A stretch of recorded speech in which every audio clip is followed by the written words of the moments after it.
So what if we just play this ruse to convince people that we're late because we knew the battle pass was coming? So we didn't want to do a show yesterday because we wanted to be very timely with the update. Like, we're in sync with Valve. It's true. Yeah. We had insider information.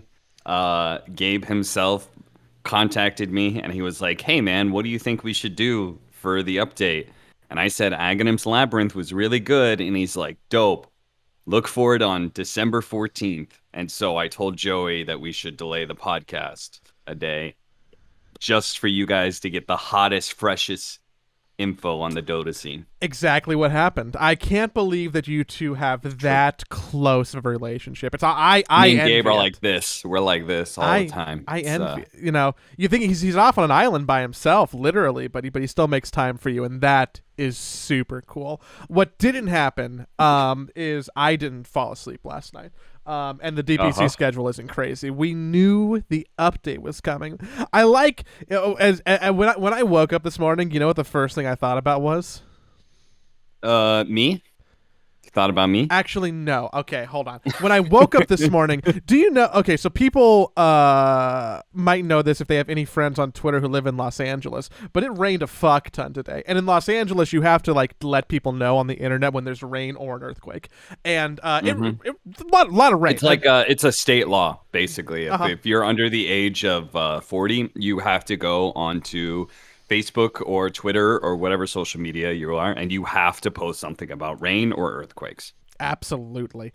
So I went to bed last night with my window open, and I woke up, and the first thought I had is, why are my feet wet? It felt like someone was like peeing on my toes, because the foot of my bed is up against a window on a second story, which I leave open for some good ventilation. There's a screen, but the rain and the wind combination was pushing the wind through the screen and onto my tootsies. And I was like, what is going? So is the dog peeing on me? Why do you keep your window? Like, I know ventilation, doesn't it get cold? The thing about the people don't understand. Like, if you don't, LA is a desert. So even though it's warm all the time in spring, summer, and fall, like in winter, it does get cold at night specifically. Correct. And I love it. Oh, okay. You're one of those. My preferred sleeping temperature for my room, probably like high 50s, low 60s. Oof. Damn. Yeah. That's like 20 degrees Celsius, I think. Times 9 divided by 5 plus minus 32. It's probably more like 15. Sorry. Yeah, I don't get the pleasure of doing that very often, so when it does come around, I love it. It's like extra. I have a weighted blanket that's like 50 pounds, and I love any opportunity to use it. Because I can't. The opposite. I cannot sleep if it's over a certain temperature. Like, if it's creeping over 80, like my ability to fall asleep is like incredibly low. Anywho, second thing I thought about when I woke up was you, because I'm like, oh man, I woke up, I understood the rain situation, and I'm like, oh man, I'm gonna look at my phone, and I'm gonna realize like there's gonna be at least one message from Austin being like, hey, you still good? You up? You alive, buddy? And that happened. And then I thought, man, there is nothing like being, hey, everybody, we've done 100 episodes. Support us on Patreon at patreon.com/sidepole. Give us money so we could do a better job with the podcast. He says before being late a day. So, I just know that irony is not lost on me. Thanks for the money, suckers. It didn't do a damn thing. I'm not going to start every episode talking about Patreon. I promise that will not be the case. But if support the Patreon. If you're watching on YouTube, you can see that I'm going to be like putting people's names across in the credits. Thank you very much. I was genuinely shocked at the amount of people who signed up in the first 24 hours and the first week. It was truly more than I thought it was going to. So honestly, we're up to 30 people. Thank you. like a lot. Like I did not expect 30 people. Mm-hmm. If you would have asked me, I would have been like, we're capping out at 20. Pardon the pun. And so truly, thank you. And if you want to hop in and see the benefits, or if you want to go on our private Discord channel, which people have been hanging out on, and get updates about my poor sleep schedule, you can do that on Patreon. The bot works. If you link your Discord account to Patreon, you'll get a special role now. Also, if you guys do show up in droves, or one very rich dude supports one of the higher levels, or the highest level rather, our next goal is more audio content. And the only reason I'm talking about this is because I didn't talk to Joey about it at all. Joey and Cap will embark on bonus episodes, a fully produced audio RPG text adventure game. What? So I have this idea. Okay. I have this idea where we get, so instead of like a DM and doing like a 2-person one shot, I want to play like an audio text adventure, like think Okay. like an old school, like, you know, Scrum based like text adventure on a computer.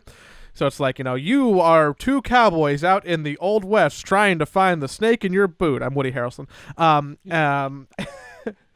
And like we record that with someone's cool, we play the game, it's like 2 hours of us playing the game, I edit it down, I add sound effects, and like we create like a bonus, fun, interesting, not necessarily this piece of content. It sounds fun. I would be interested in doing it. So if somebody gets us there, cool. No rush. Yeah, no. But, you know, I'm, again, you know, I got a couple weeks off next week, so, you know, I could, whatever. Thank you, everybody, for supporting. But there's things that people want us to talk about, like, you know, the Battle Pass. There's a post from Wickham on the subreddit. The Battle Pass is out. Don't Twitter account tweet. There's Battle Pass. We got there. We finally got the Battle Pass came out. We did indeed. I think the very, very big news about this Battle Pass is that we got Aghanim's Labyrinth back, which I wasn't sure if they were going to be bringing it back for this season or not. I thought maybe they would save it for TI, you know, because the TI Battle Pass is their big hoo-ha. But this Battle Pass, they brought back the Aghanim's Labyrinth. So it makes me curious if they're trying to get like more money over the whole year rather than just like all of it during the TI Battle Pass, or what the goal of this is. But either way, I'm excited because obviously the Aghanim's Labyrinth is by far the best custom game that they put into the game. So it's I'm very happy that Valve brought that back. I think quality content in this Battle Pass. So yeah.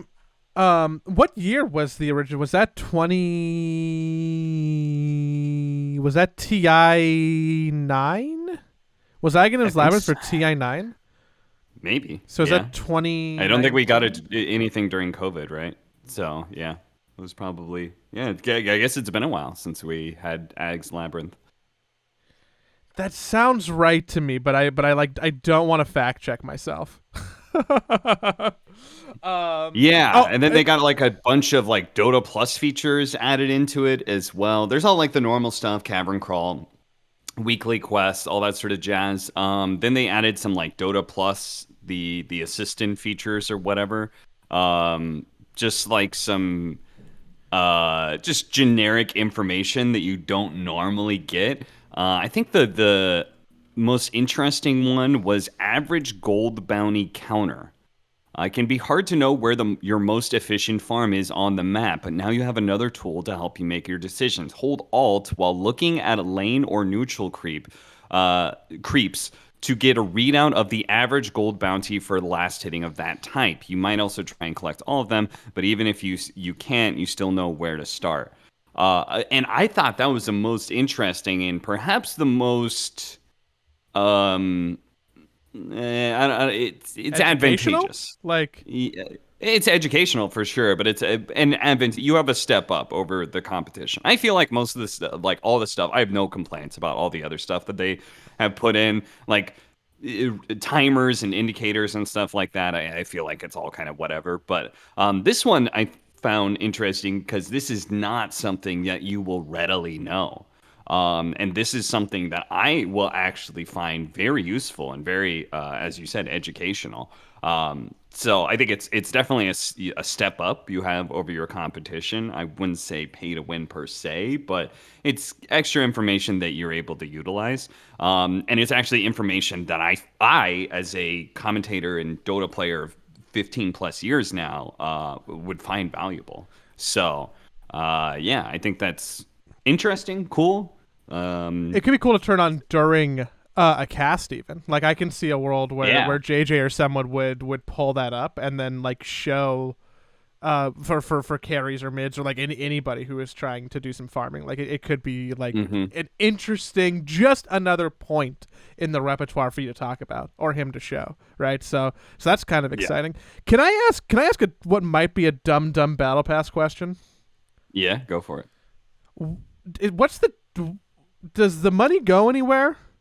What's the date range? How long's the battle pass good for? Joey, you're gonna have to edit this part of the podcast out. Valve, I don't think the money goes anywhere. I think it goes all into Valve's pocket. Oh, I mean, why would we have to edit that part out? Like, it doesn't. Like, what did it say on the website? That's just an assumption. Company Valve doesn't want you to know where your money goes. Well, okay, so I guess the question really then is that the first? That's not the first time we've done that. Or is it the first time this happened? No. The previous battle pass that we had, he didn't. We had a battle pass that wasn't tied. Yeah, it didn't go into TI at all. Which some people were saying this is like they were saying like this is the beginning of the end for TI and stuff like that, where Valve is going to make the realization. I mean, they're smart people. I'm sure they already knew this, but it will give them a more clear indicator of what they're able to make off the battle pass without tying it into TI, without tying it into esports.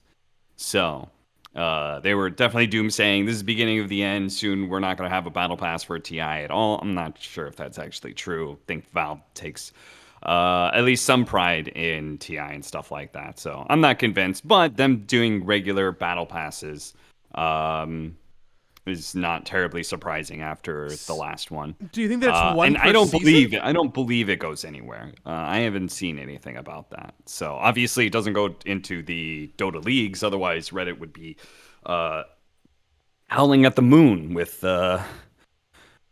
joy, because that's what they've long been advocating, is that money gets put into the DPC regular seasons rather than all into TI. So. Have you? But there isn't like a date range on it, right? So like, are we thinking there's like two? I think it goes until February. I read somewhere that it was February is how long the battle pass goes to. So would that imply that there's one per season?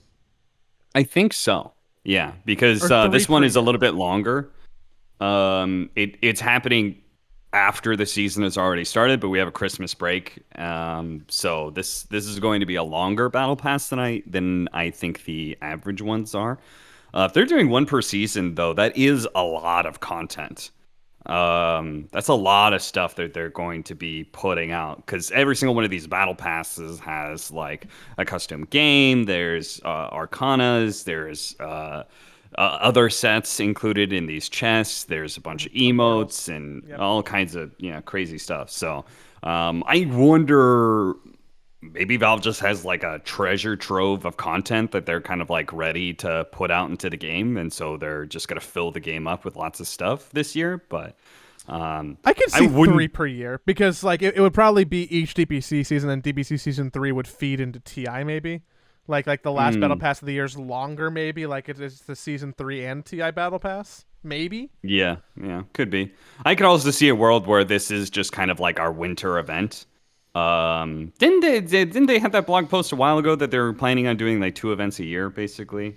And then COVID happened and stuff like that. So I wouldn't be surprised. Like, I know it ends in February, but I wouldn't be surprised if they didn't do a battle pass for every single season. It just seems like a lot of content to be putting in. So Yeah, and I'm sure that it's also open ended because like they might have a plan, but they might also not know for sure, and they might just gauge based on how this battle pass goes. So Yeah, I'm sure yeah. that we'll see like just like everything Valve does, some light pivoting and dust adjusting based on numbers and feedback, which will probably affect the battle pass too. Almost certainly will affect the battle pass too. I'm happy to have a reason to play a little bit more, mostly because I want a Drill Ranger Ballista for no reason. I don't know why. I still get excited by hats. That Arcana is sick. They did a great job with the Drill Ranger. Dread Retribution. She carries a crossbow. She looks very cool. It's they did a great job with this set. The animation's Absolutely wild. amazing. Um, I haven't seen this complaint yet, but I would be shocked if it doesn't bubble up to the top pretty soon. There's a Marana set. Yeah. Um, or what do they call it when there's like an alternate persona? Persona. Yes. Okay. I this should be just a new Marana model. What do you mean?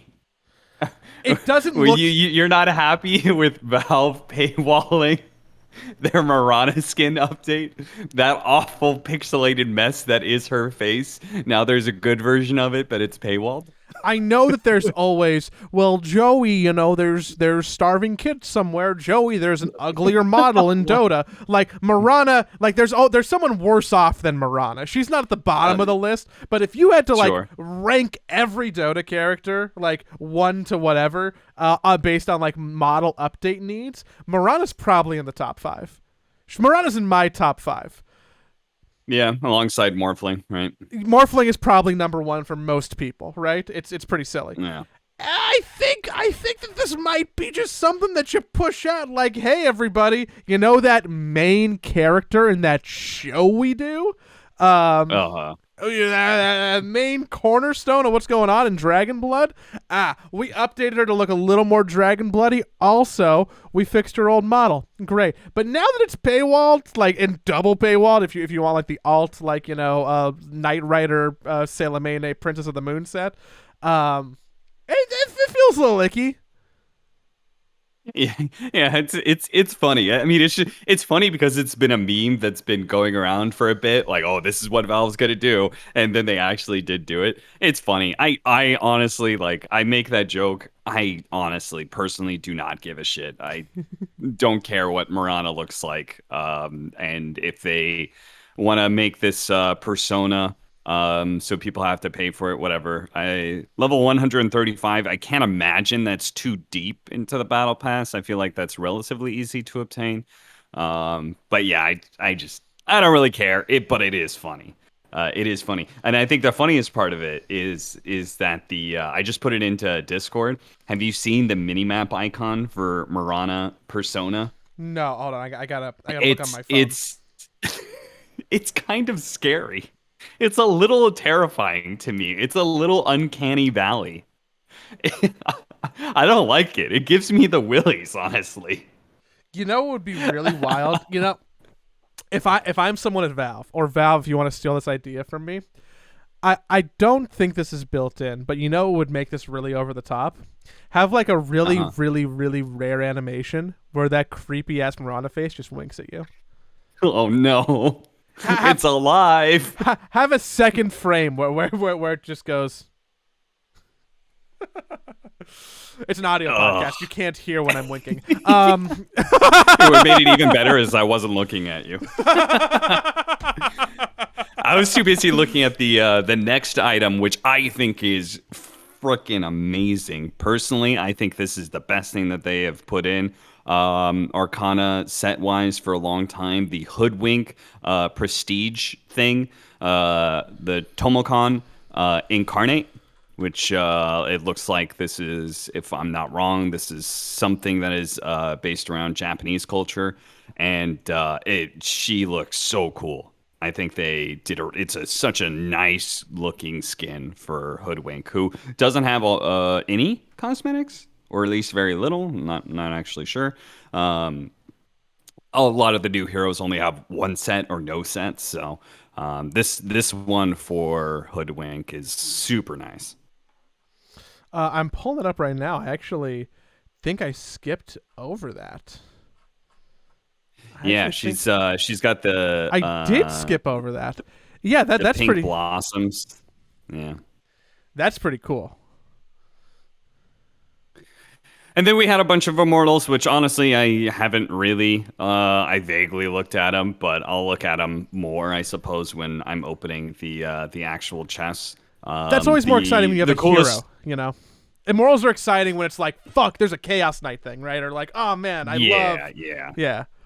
Um, So in this case, if you're a Doom player, you're very excited to be able to get the cosmically rare Battle Axe, as in literally looks like a guitar, a demonic guitar. It's very cool looking. Honestly, the other ones, nothing really stood out to me as being like super sick. Like I want the Zeus cape, but that's because I'm a Zeus player. None of the other ones like struck me as like, oh my god, I have to have that one. Um, as you said, it's like entirely hero based. So I think that actually the coolest one for me is the Huskar spear because it turns an inanimate object into a living creature.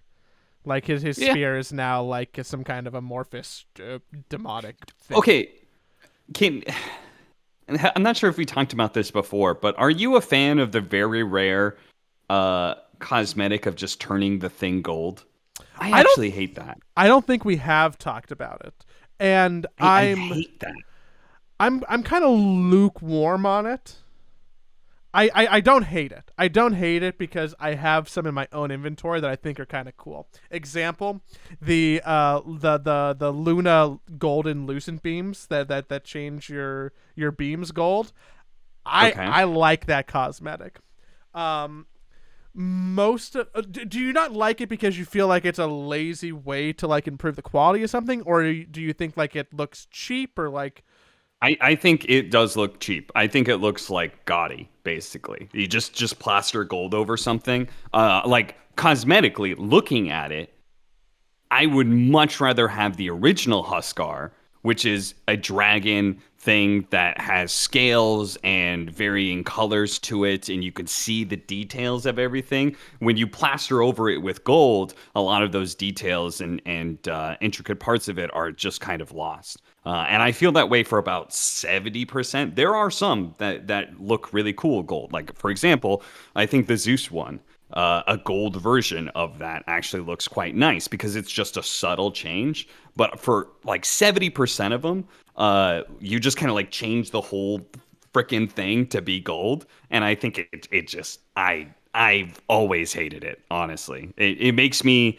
like, it's very rare. Ooh, shiny. Like I want it. But then I look at it and I'm like, oh, I actually prefer the original. And I feel that way for, again, over 50% of them, I would say. Maybe the cosmetic effect that happens. So like you said, the golden lucent beam, or like in this case, the golden fire that is put on a hero with Huskar. That is nice, but the item I think looks way worse. yeah, I wonder if you talk to the designers how they feel about because I assume that most of them don't make them with the intent to just take a color overlay layer and then turn it gold. Like Yeah. the Zeus one obviously looks so much better because it's not just a single color, whereas the Huskar Yeah. one is like pretty monochromatic. Yeah, because I'm sure they probably make them in mind with which ones can be gold functionable. But even then, yeah, there's very few that I like. But the ones that I like, I also there's a golden CK shield that has a gold reality rift effect, and it's not really the shield that I like. It's the reality rift effect that I think is like cool. Mhm. It's like just that much more flashy. And I would guess like it that's if why they it's gave you gold. the option with the gold one of like, hey, you can make the item look original, but you can have, as you said, the effect be gold. I would actually, I think that would be a nice little change, but I'm that's looking. just my own personal gripes. I'm looking at the Zeus immortal, and realizing that the custom effect is on static field, so it's like incredibly hard to notice. Oh, yeah. Yeah. It's not super nice. The cosmetics that I usually don't ever look at is the tower and creep changes. I don't know about you, but I prefer Dota looking original. But I have an appreciation for the art, and I think that the towers are done very well. The creeps always look kind of messy to me, to be honest. I'm never a big fan of the creep changes, but I think the tower turning into a hand that throws out boulders, I think is really nice. I think they did a very, very good job with these, even though I won't use it. I do not use any custom towers, much like yourself. We must be like some kind of weird purists. But the hands are probably my favorite they've made. I like the Yeah. animation of the thumbs up when it's like falling down, or the like just Very Terminator. or like the just bring it that's going on with like some of the towers too. Like that's cool, right? Like that adds like so much more personality. But the original Dota towers just feel so like right. I also use no custom creep models because I just don't. I'm not opposed to any of them. I feel like I'm opposed to the towers. I just don't like any of the custom creep models. Like Okay. none of them have caught my eye and been like, those are cooler than default creeps. Yeah, I kind of feel that way, and then I also don't like the jarring like cognitive dissonance or whatever that happens when I like see things that should be familiar and but aren't actually familiar, and like it takes my brain a second to be like, oh, those are melee creeps, those are range creeps. I don't like that, but again, as you said, we're probably just Dota purists, so. Probably a little bit too much.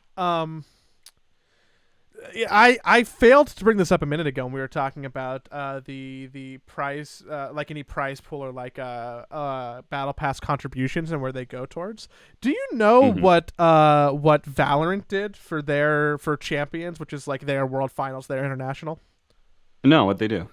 So Valorant, for better or for worse, has like a really complicated skin system where like there's a lot of random draw and you can't really get what you want and there's no market. I think overall like not great. However, for their championship, which is called Champions, they released two skins in a bundle. Like what is the equivalent of a knife and an AK for them, which is pretty standard. Like knives aren't super rare like they are in CS:GO, and Okay. what they I'm did, surprised they didn't make knives super rare, just as a side note, because of the success. I don't know if as a developer you view that as success, but the success of the knife economy in CS:GO, I'm surprised Valorant didn't try and copy that one to one. if I had to guess, it's because they don't have a marketplace, and CS:GO knives are rare and valuable because of the secondhand marketplace, right, where they get traded. Okay. Where in Valorant, in theory, I think that you have cheaper knives, but people buy more of them, and like they have a collection of knives as opposed to like I think most people, unless you're like a crazy, like rich or crazy, like into Counter-Strike person, you have like one knife that's like your prized possession, right? Where in Valorant, I think you can have a handful of them. And So you can change like what knife you use with which character, which is probably another factor involved into it. Where CS:GO is like very specific. This is the one knife that you're using every single time, sort of deal. Yep. So they release a bundle for their AK and a knife called the Champions bundle. It's a really sick skin that has a bunch of custom effects, and it's like their store contribution for the whole event.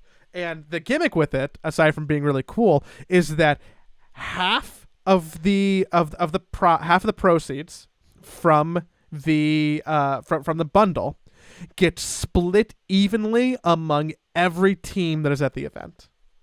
Oh, wow. Okay. So no crowdfunded prize pool. It's not like the champion skins go to the prize pool, which would be probably like the Valve model. Like instead of a battle pass, there's like one skin and then increase the prize pool. It is an even split for the cosmetics across everybody. First place to last place, same exact amount.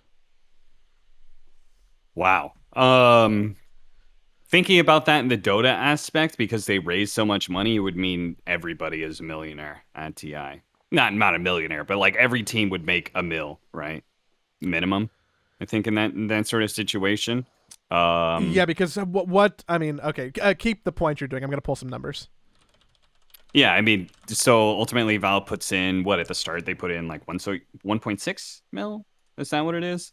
And we got all the way up to 42. So basically, the 40 million was added on. There's what 18 or 20 teams in total going to TI or something like that. So evenly split, that's 2 million each. 2 million and some change, depending on how many teams there are. I forget. Yeah, exactly. Yeah. So I'm not sure how I would feel about that, because then that almost feels like too much parity for a competition. But that's just because the TI Battle Pass makes so much money. Yeah, maybe there's like So a middle ground where, like, say, I don't know, make bullshit numbers up. If 50% goes to the total prize pool, maybe like 10% goes to everybody, 40% goes to the prize pool. You still get that large discrepancy, but also you get more money spread out. I don't know. I think that yeah, you boost the let's pretty much just say, like, you boost the prize pool for everybody. Everybody gets 100,000, say. So the team that gets very last actually doubles the amount that they get, I think, or something like that. I think they only make like close to 100,000, I think, for getting last at TI. So something like that. So that would be kind of my goal if I were to do something like that. But that is interesting. The Valorant spreads it across like that. I know that it got like some press when it happened. I don't know if there's been like a post-mortem on if people were happy about it. Because I think that Valorant, much like League of Legends, is going to be an ecosystem where they focus more on player contracts as opposed to prize pool, where Valve is like becoming more and more the outlier at this point, where prize pool is the predominant, source of generating income. So I can imagine from a team perspective, and truly I don't know anything, I haven't talked to anybody about this internally, that it was great to be able to have that additional revenue. And then I'm sure different teams also do different things with it. Like some teams might be like, hey, this is our money. Some teams might be like, hey, this is the players' money. Or somewhere in between. So I thought that was cool. Especially in comparison to, like, us giving all this money to a battle pass now, and like I don't think it's a problem that it's going nowhere. Like I think that Valve makes a product that a lot of us like, and they should be entitled to profiting off of it. But it's just interesting because we've seen so many things crowdfunded in so many different ways, and there's going to be a lot of people who are spending a lot of money just to get that sick Mirana skin. Mm-hmm. Yeah. Yeah, and I think that pretty much concludes the battle pass. We can't really speak to Aghanim's Labyrinth because it just came out, so neither one of us has gotten a chance to touch it. So next week we'll talk about how good it is. Which, for me anyway, it's already a 7 out of 10 at least, right? Because that's how I view Aghanim's Labyrinth. I think that was a custom game that was probably 8 or 9 out of 10 for me. So no matter what they kind of do, as long as they copy the general premise, it's going to be at minimum a 7 out of 10 for me, if not better. Yeah, I had a lot of fun. I probably played, if I had to guess, 30 to 40 hours of Ag's Labyrinth when it came out last time. Yeah. Which is like more than I play most video games, right? Like that's a lot of value in runtime and good time with my friends. So I'm excited to sit back down and play with it again. Yeah. I just got off I played all of the Halo campaign. Oh yeah? How'd that go? I liked it. I think that it has some flaws. I think that it has some flaws, mostly that there is some beats of repetition to it, and like the open world can feel a little barren at times, but the idea of Breath of the Wild meets Halo, on paper, my brain was like, I don't know how good this is going to be, but in practice I was like, dude, I'm having so much fun grapple hooking around. I'm gonna keep on recommending Halo for anybody who was like an old Halo person, both for the campaign and for the multiplayer, because I think 343 did the thing, and I'm happy that I am done with that now, so I can go and play some Ag's Labyrinth and play some Dota, because let me tell you, there was a lot of Halo campaigning over the weekend. I lost a bit of my life to that. I'm gonna be honest. Let's see, what else have we had go on this week? We've had some hot news just happen today, but I think over the week it's been a little bit. Oh, Heroes of New Earth died. Rest in peace. It's right. Finally being buried, gone and dead. So Heroes of New Earth is officially closing down their servers. There's people rumbling about whether or not, like, Valve has, if this is because Valve has bought some of the Han if they just outright bought some of the Han content, or if they're ever going to try and take some of the Han content and pull it into Dota. I personally don't care at all. I played Heroes of New Earth, and I do remember some of the heroes were cool, but I'm not like so nostalgic about it as I guess other people who played Han were. So I personally don't care if they do that or not. So I have never played a game of Heroes of New Earth. For anybody curious. Sorry. really, when did you get into Dota 2? 2011 with the Dota 2 beta. Oh, okay. Did you play Dota 1 at all? I have never played a game of Dota 1. Wow. Okay. Other things, we had the Dota Dragon's Blood announcement that's coming out January 6th. For me, it was met with a resounding meh. Just because Arcane was so good. Maybe I'd be a little bit more excited about it, but because Arcane kind of blew for me Dragon's Blood out of the water. I'm going to that Arcane event on Friday. You know how they set up like that kind of like experience in Los Angeles? Sheepstick and a friend of ours called Skyward actually went to that already. And apparently they had a great time. I have to watch Arcane before Friday now, so I have to carve out like 7 hours because I think that it's like mandatory for going. We're doing it as like a company party thing. Oh yes, you definitely want to watch it for that, for sure. Shit. Yeah, I'm excited. I guess that Dragon Blood is coming out, but I'm not like, dude, it's the 6. Yeah. I hope it's a little. I hope that it continues to get better. Yeah. I mean, let's put it this way. It comes out January 6th. I'm not marking that on my calendar. If I happen to remember it around that time, I'll start watching it. Otherwise, I could just as easily go a month or two forgetting about it. Whereas Arcane, it was coming out in weeks, and every single week when it came out, I was watching it. So we'll probably watch Dragon's Blood pretty quickly because we'll talk about it because we're news people. Sure, of course. I have the news thing. Yeah. And I guess the final bit of news that came out that we should talk about is that the player Sexybamboo, for those of you guys who remember him, he was probably most famous for being on Mouse Sports with Sing Sing, Black, Kuro. That was actually like a pretty star-studded roster back then. He apparently has died. So, rest in peace to him. He just kind of came out of nowhere. Very surprising. He was, from my interactions with him and everything, especially that I've heard about him from Blitz, just an incredibly gregarious, fun-loving guy. One of the things that stood out to me when I was talking to Blitz about him was that he was the kind of person who always wanted to make sure that other people were having a good time. And I think that says something about a person.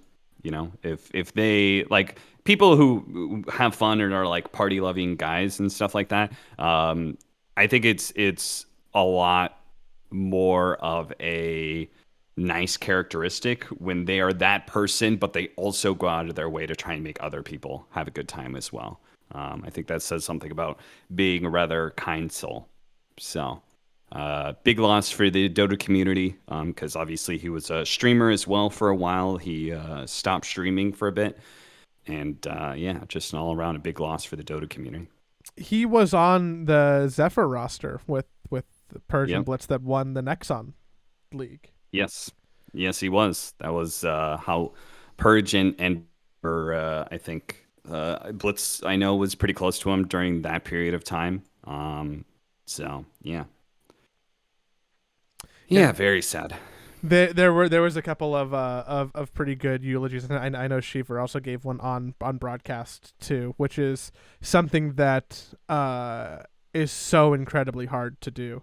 Like even what you were just able to say so eloquently, I'm like, man, that is a skill. Because I'm sitting here thinking about it, and a lot of my job is to speak. But speaking about people who pass, and especially pass young, it's just and I'm sure people are listening and they're like, either they know or they don't know or they remember, and they're just like, shit.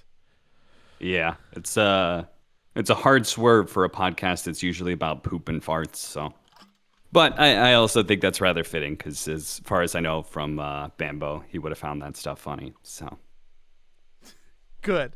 Well, in that case, there we go. I solved the problem. I found myself very comfort good. again. Um, um, Cap, I think that's all I got for this week. I don't know if you have anything else, but I do actually want to poke a media recommendation in. Okay. Yeah, hit me with it. This will be a nice cleanse because I did have some stuff I wanted to talk about, but part of it's drama related, and I feel kind of weird talking about it if it's right after that segment. So hit me with your media recommendations. You got I've been playing Fights in Tight Spaces. You recommended that last week. I bought it while we were live on the podcast. I've played it. I've had my first successful run. I very much enjoyed it. You're right. I'm glad that you liked it because I still am always a little bit nervous with recommendations. I saw you playing it on stream, and then I saw that you're playing it on stream for like 5 or 6 hours, and I'm like, that was all I needed to know. Like, is that you liked it enough to like you were like barely paying attention to chat. You're just like, dude, I'm in the Matrix, and I'm gonna figure out how to fucking use these cards right. That's me when I'm streaming at all times. Just so you know, that's not paying attention to chat. That's me. You do sometimes more than others. What deck did you end up winning with? Did you use a block deck? I found that I think the counterblocker and the slasher deck are the most powerful. I think bleed mechanics are always super strong in card games. I'm not sure if I ran into a deck building roguelike where the bleed mechanic wasn't one of the most powerful mechanics in the game.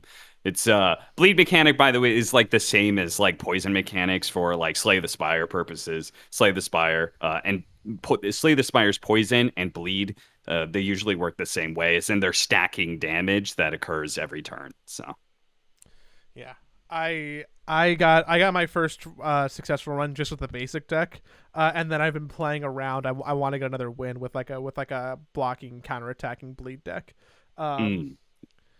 So I enjoy. I still stand by. I think that's good. People should try that. I want to recommend not a game. I want to recommend a television show. Okay. Is it Dexter? No, it's not Dexter. I did watch the first episode, and I have to watch all the other ones, which I'm like 5 weeks behind now. But like whatever. Busy boy, playing a lot of games, playing a lot of Halo. Are you familiar with? It's an HBO show called How To with John Wilson. No idea. Okay, I'm gonna give a light pitch because I don't want to go too deep into it. I think that I can sell it with a top level. John Wilson, he's a documentary filmmaker in New York, but he's also a little bit offbeat.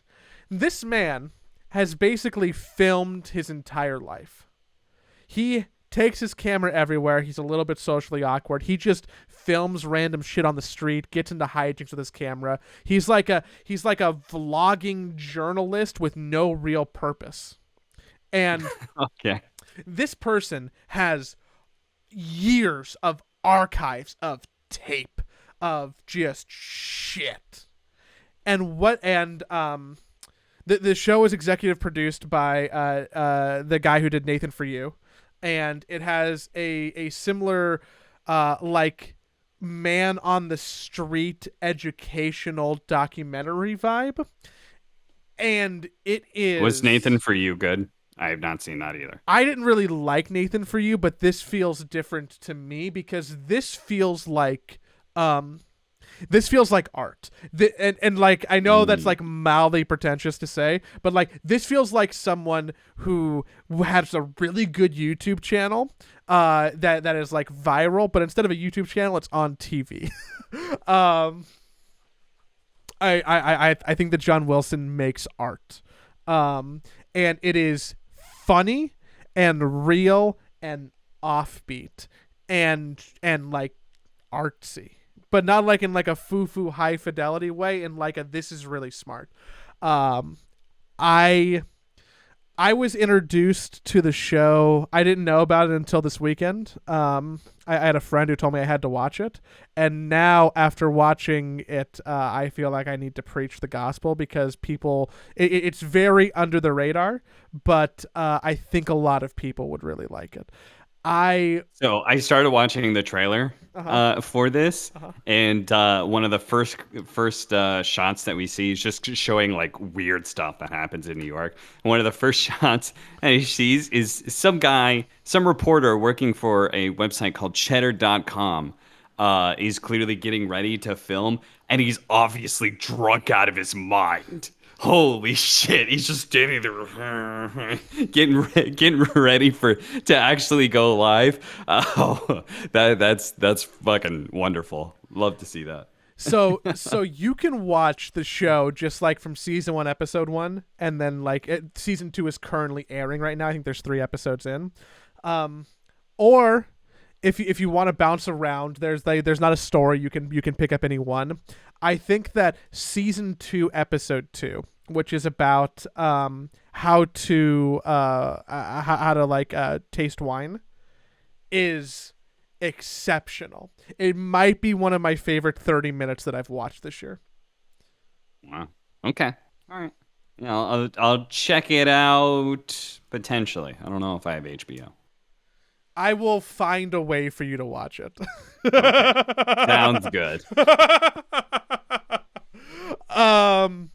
Other than that, that's all I got. I'm gonna go edit this thing. I gotta go put the patrons' names like across the bottom. I gotta go tell people that it's released. I gotta go thank people again for the stuff. Thank you again, truly so much. Everybody is up on Patreon. Patreon.com/sidepole. EG sucks. How did we forget about that?